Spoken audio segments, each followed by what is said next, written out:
Assalamualaikum warahmatullahi wabarakatuh. Alhamdulillah rabbil alamin. Amma ba'du. Anak-anakku solih-solihah yang Ustaz banggakan, semoga kalian dalam keadaan sehat walafiat. Allah selalu melindungi kalian dan keluarga kalian selama di rumah. Ya, mudah-mudahan kita semua diberikan kesehatan dan dijauhi dari berbagai macam bahaya maupun musibah, ataupun dijauhi dari berbagai macam virus. Ya, mudah-mudahan kita semua dalam keadaan sehat walafiat. Baiklah,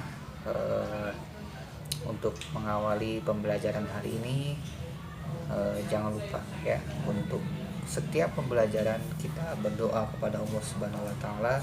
Kita memohon supaya ilmu yang akan kita pelajari dijadikan ilmu yang bermanfaat, ilmu yang bisa mengantarkan kita kepada surganya Allah Subhanahu wa taala. Silahkan berdoa secara mandiri di rumah masing-masing. Baiklah anak-anakku, untuk mata pelajaran PAI di kelas 4, pelajaran pertama yaitu mari belajar surah Al-Falaq ya. Mari belajar surah Al-Falaq. Nah, kita akan mempelajari tentang tadabbur Al-Qur'an ya, tentang surah Al-Falaq.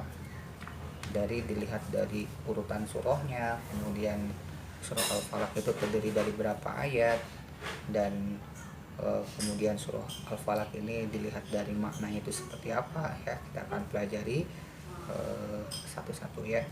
Oke. Surah Al-Falaq itu merupakan surah dengan urutan ke-113 ya, dilihat dari urutannya. Karena yang terakhir, surah yang terakhir yaitu surah An-Nas itu urutannya 114. Kemudian sebelum An-Nas itu ada surah Al-Falaq. Nah, tentunya itu urutannya ke-113. Terus naik ke atas nanti 112, 111, 110 dan seterusnya ya. Jadi perlu kalian ingat, surah Al-Falaq ini dari urutannya yaitu urutan surah yang ke-113. Nah, surah Al-Falaq itu terdiri dari 5 ayat ya. Kemudian surah Al-Falaq ini termasuk golongan surah Makkiyah ya. Nah, ini ada istilah ya, ada istilah Makkiyah dan ada Madaniyah. Ini harus tahu ya. Makkiyah itu apa, kemudian Madaniyah itu apa. Nah, golongan surah Makkiyah itu artinya surah yang diturunkan di kota Mekah ya, sebelum Nabi Muhammad hijrah ke Madinah. Karena proses penerimaan wahyu itu ya, ada wahyu yang diterima oleh Nabi Muhammad SAW ketika Nabi Muhammad di Mekah, dan ada juga yang di Madinah. Nah, surah-surah yang diterima oleh Nabi Muhammad SAW ketika di Mekah itu dinamakan dengan surah Makkiyah. Dan surah-surah yang Nabi Muhammad SAW terima di kota Madinah, nah itu disebut dengan surah-surah Madaniyah ya, golongan surah-surah Madaniyah. Nah, surah Al-Falaq tersendiri ini merupakan surah dengan golongan surah Makkiyah karena surah yang diturunkan di kota Mekah ya. Kemudian dilihat dari maknanya ya, surah Al-Falaq ya. Surah ini disebut dengan Al-Falaq ya, diambil dari ayat yang pertama dinamakan Al-Falaq. Al-Falaq ini memiliki arti yaitu waktu subuh ya, diingat ya. Jadi Al-Falaq ini memiliki arti waktu subuh. Nah, kemudian terdiri dari 5 ayat. Qul a'udzu birabbil falaq dan seterusnya ya sampai akhir ya. Nah, itu harus hafal karena kita sering murojaah ya setiap hari. Nah, saya yakin pasti semuanya sudah hafal ya.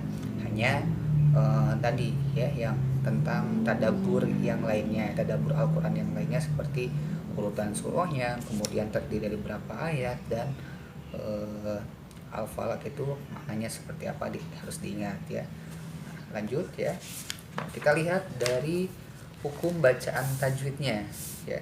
Dilihat dari surah Al-Falaq ada beberapa hukum. Nah, kita lihat ada di halaman 4 buku PAI kelas 4. lihat tabelnya ya, nanti dilihat tabelnya.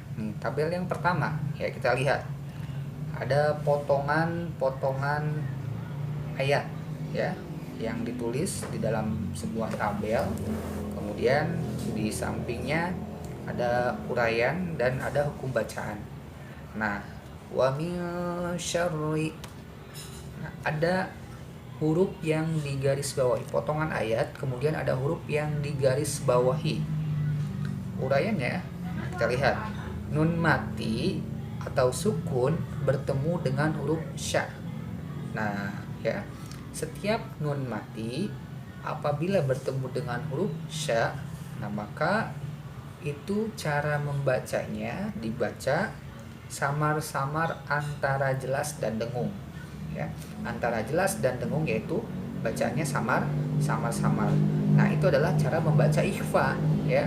Hukum bacanya adalah ikhfa ya, diingat ya. Wa min syarri. Nah, hukumnya adalah ikhfa. Itu yang pertama, diingat, nun mati atau nun sukun yang berharokat sukun bertemu dengan huruf sya. Hukum bacaannya adalah ikhfa. Kenapa? Karena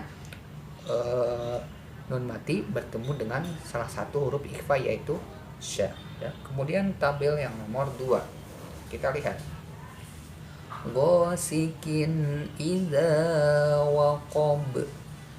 Gosikin. Nah, ada bacaan yang digaris bawahi, hurufnya diperhatikan ya, digaris bawahi tin i ya. Gosikin idza tin idza.